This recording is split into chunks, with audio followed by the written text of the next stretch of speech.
ద్వితీయోపదేశకాండము 26వ అధ్యాయము. నీ దేవుడైన యెహోవా నీకు వాస్యముగా ఇచ్చుచున్న దేశమునకు నీవు వచ్చి దాని స్వాధీనపరుచుకొని దానిలో నివసించుచున్నప్పుడు నీ దేవుడైన యెహోవా నీకిచ్చుచున్న నీ భూమిలో నుండి నీవు కూర్చుకొను భూఫలములన్నిటిలోనూ ప్రథమ ఫలములను తీసుకొని గంపలో ఉంచి నీ దేవుడైన యెహోవా తన నామమునకు మందిరమును ఏర్పరచుకుని స్థలమునకు వెళ్లి ఆ దినములలో ఉండు యాజకుని యొద్దకు పోయి యెహోవా మన పితరులకు ఇచ్చెదనని ప్రమాణము చేసిన దేశమునకు నేను వచ్చి ఉన్న సంగతి నేడు నీ దేవుడైన యెహోవా సన్నిధిని ఒప్పుకొనుచున్నానని అతనితో చెప్పవలెను. యాజకుడు ఆ గంపను నీ చేతిలో నుండి తీసుకుని నీ దేవుడైన యెహోవా బలిపీఠము ఎదుట ఉంచగా నీవు నా తండ్రి నశించుచున్న అరామీ దేశస్థుడు అతడు ఐగుప్తునకు వెళ్ళెను. కొంతమందితో అక్కడికి పోయి పరవాసి అయి గొప్పదియు బలమైనదియు విస్తారమైనదియునగు జనమాయెను.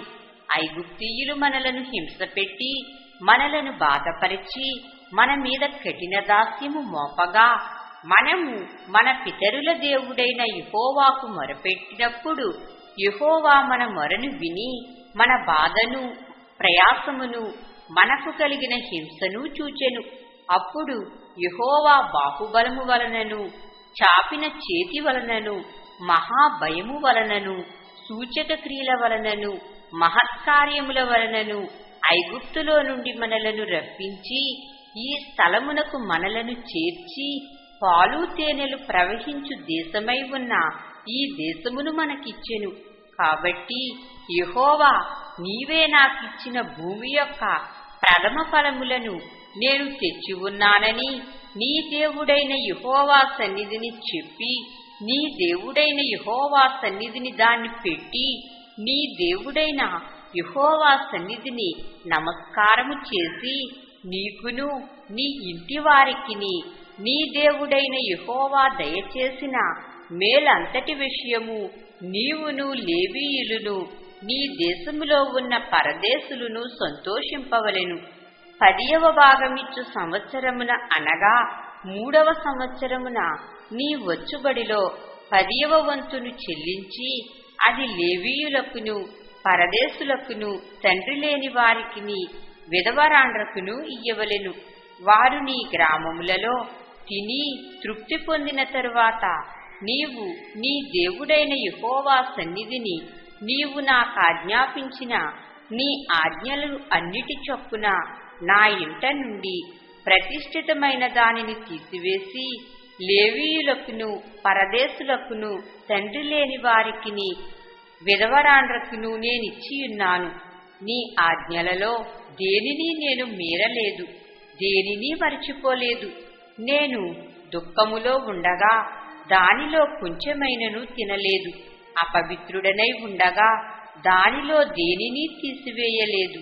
చనిపోయిన వారి విషయమై దానిలో ఏదియూ నేనియ్యలేదు. నా దేవుడైన యెహోవా మాట విని నీవు నాకాజ్ఞాపించినట్లు సమస్తము జరిపియున్నాను.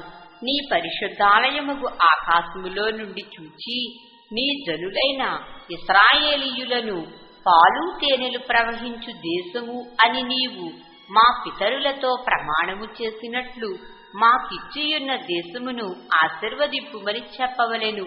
ఈ కట్టడలను విధులను గైకొనుమని నీ దేవుడైన యెహోవా నీకాజ్ఞాపించి ఉన్నాడు కనుక నీవు నీ పూర్ణ హృదయముతోనూ నీ పూర్ణ ఆత్మతోనూ వాటిని అనుసరించి నడుచుకొనవలెను. యెహోవాయే నీకు దేవుడై ఉన్నాడనియు నీవు ఆయన మార్గముల యందు నడిచి ఆయన కట్టడలను ఆయన ఆజ్ఞలను ఆయన విధులను అనుసరించి ఆయన మాట విందుననియు నేడు ఆయనతో మాట ఇచ్చితివి.